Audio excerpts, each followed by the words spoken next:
Bismillahirrahmanirrahim. Assalamualaikum warahmatullahi wabarakatuh. Pada pertemuan ke-11 ini, mata kuliah pengantar ilmu ekonomi akan membahas tentang kebijakan fiskal. Ada 3 topik utama yang akan dijelaskan, yaitu pertama, apa yang dimaksud dengan kebijakan fiskal, yang kedua, bagaimana kebijakan fiskal mempengaruhi perekonomian, dan yang ketiga, tipe-tipe kebijakan fiskal. Oke, seperti yang telah dijelaskan pada pertemuan terkait krisis, inflasi, dan deflasi, perekonomian itu atau pertumbuhan ekonomi digerakkan oleh yang namanya transaksi. Ada pembeli dan penjual. Nah, government atau pemerintah merupakan the biggest buyer and seller. Jadi, yang dimaksud dengan kebijakan fiskal adalah kebijakan-kebijakan yang dilakukan oleh pemerintah dalam upaya untuk mempengaruhi perekonomian sebagai peran mereka sebagai buyer dan maupun sebagai seller. Nah, yang jadi pertanyaan, bagaimana cara pemerintah melalui kebijakan fiskal mempengaruhi perekonomian? Nilai perekonomian suatu negara itu biasanya ditentukan oleh GDP dari masing-masing negara. Nah, berikut adalah rumus untuk menentukan GDP.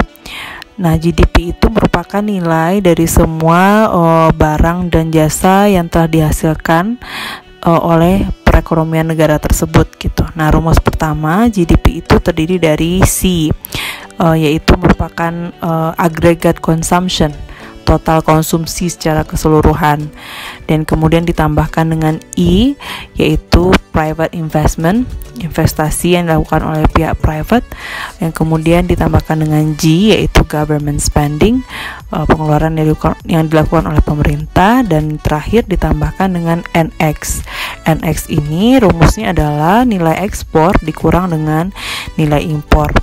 Nah, berdasarkan rumus ini bisa kita lihat bagaimana cara pemerintah mempengaruhi aktivitas perekonomian atau mempengaruhi GDP suatu negara. Yang pasti itu pertama, pemerintah bisa melakukan controlling G. Nah, pemerintah bisa mengontrol total spending yang mereka lakukan dalam negara tersebut. Dan yang kedua, dengan cara mempengaruhi aggregate consumption, kemudian juga mempengaruhi investasi serta mempengaruhi NX. Cara mempengaruhi aggregate consumption adalah bisa jadi dengan memberikan subsidi terhadap produsen lokal yang kemudian mempengaruhi jumlah produktivitas terhadap suatu komoditi. Kemudian karena komoditasnya banyak, maka kemudian harga pun menjadi turun. Nah, ketika harga turun, maka konsumsi menjadi lebih banyak. Dan cara yang kedua, dengan mempengaruhi investasi dengan mengeluarkan kebijakan-kebijakan fiskal yang pro terhadap investor gitu, dengan membatasi pajak bagi pengusaha atau dengan membebaskan pengusaha untuk mengurus izin-izin tertentu gitu. Kemudian dengan mempengaruhi NX bisa jadi pemerintah melakukan bantuan atau subsidi kepada usaha-usaha dalam negeri yang ingin melakukan ekspor keluar gitu, sehingga total ekspor negara menjadi meningkat. Nah, berdasarkan bentuknya terdapat 2 jenis kebijakan fiskal, yaitu yang pertama expansionary dan yang kedua contractionary.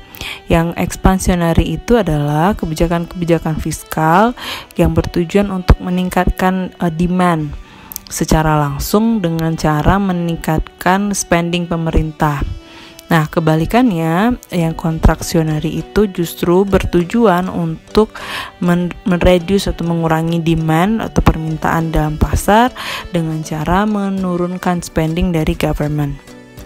Nah, dalam hal batas waktunya, in short term, dalam jangka waktu pendek, itu kebijakan-kebijakan fiskal cenderung bersifat stabilization, bertujuan untuk menstabilkan perekonomian dengan cara stimulating, atau juga berkaitan dengan melawan tingginya inflasi, dan juga in short term, yaitu kebijakan fiskal terkait dengan bencana-bencana alam.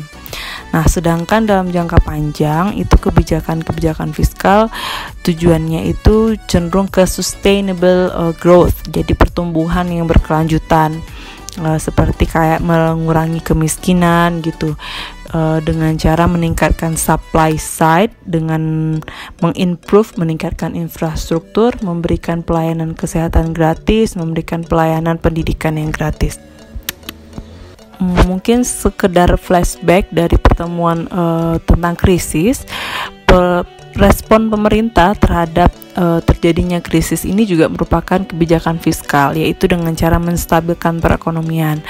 Nah, kemarin masih ingat bahwa rumus dari price itu harga adalah total spending dibagi dengan total komoditi, baik itu good maupun service yang ada. Nah, ketika harga naik, price naik, berarti total spending meningkat. Yang dilakukan oleh negara ketika harga naik atau mencapai inflasi adalah dengan less spending dan mengimprove productivity. Nah, kebalikannya ketika price down, ketika harga turun, berarti orang sedikit spending dong. Yang dilakukan oleh pemerintah adalah dengan more spending, dengan cara subsidi atau memberikan bantuan atau membeli banyak barang yang kemudian diberikan kepada masyarakat yang membutuhkan. Oke, berikut adalah data yang menunjukkan beberapa kebijakan fiskal yang dikeluarkan oleh pemerintah Indonesia dalam menghadapi COVID-19. Ada yang dari segi kesehatan, ada yang dari segi sosial, dari segi penguatan industri, dan pertumbuhan ekonomi. Nah, bisa dilihat bahwa pemerintah melakukan banyak sekali bantuan demi menjaga agar perekonomian tetap stabil. Oke, mungkin sekian yang bisa kakak sampaikan untuk pertemuan kali ini. Mohon maaf jika ada kekurangan. Nanti kita diskusikan melalui WhatsApp grup. Assalamualaikum warahmatullahi wabarakatuh.